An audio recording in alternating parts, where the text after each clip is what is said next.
là. La fin, c'est ça là. Je peux mettre des petites amis.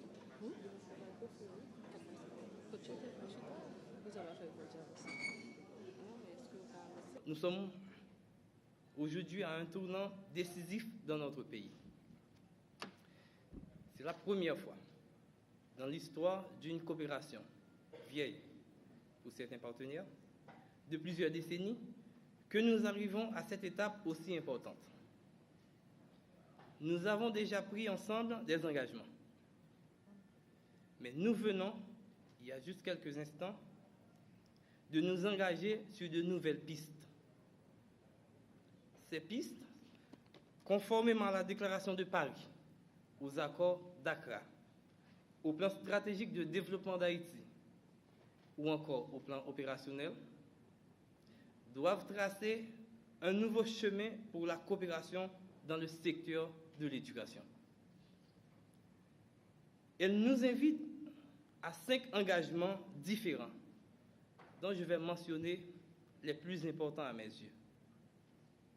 D'abord, un alignement des interventions de chacun des partenaires est nécessaire sur les directives du gouvernement. Celles-ci sont consignées dans le plan opérationnel 2010-2015 élaboré au lendemain du séisme du 12 janvier en vue de procéder à une refondation complète et véritable du secteur de l'éducation. Un autre aspect assez important, c'est l'effort qui sera le nôtre surtout, afin d'harmoniser, d'assurer une cohérence véritable de toutes les interventions, les unes par rapport aux autres, de façon à éviter toute duplication et toutes sortes de gaspillage de ressources dans le secteur de l'éducation. Il s'agit des engagements du ministère de l'Éducation nationale en signant ce cas partenarial. D'abord, le ministère s'engage à préciser les coûts, ressources matérielles et financières qu'il faut mettre en place pour mettre en œuvre le plan opérationnel. Et le plan opérationnel, qui est un plan quinquennal, doit être développé chaque année pour avoir des plans annuels budgétisés, précisant les objectifs à atteindre, les principales actions à mettre en œuvre, développer aussi un cadre de mesure de rendement des indicateurs de performance et de résultats. Cela permet une évaluation de la mise en œuvre du PO sur l'annuel et pluriannuel. D'abord, aussi, on va élaborer des rapports sur la mise en œuvre du PO et informer tous les PDF du processus de l'atteinte des résultats. On a dit souvent, en le déplorant, que Haïti était la république des ONG.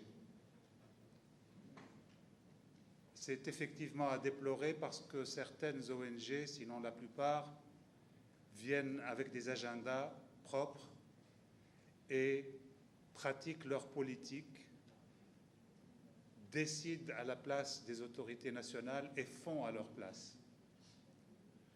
Le document que nous venons de signer prend le contre-pied de cette attitude et met en avant d'abord et avant tout les politiques nationales, les autorités nationales. Les 15 membres du groupe sectoriel ici présents qui se réunissent depuis 2003, qui, à intervalles réguliers, échangent informations, expériences entre eux et d'abord et avant tout avec le ministère,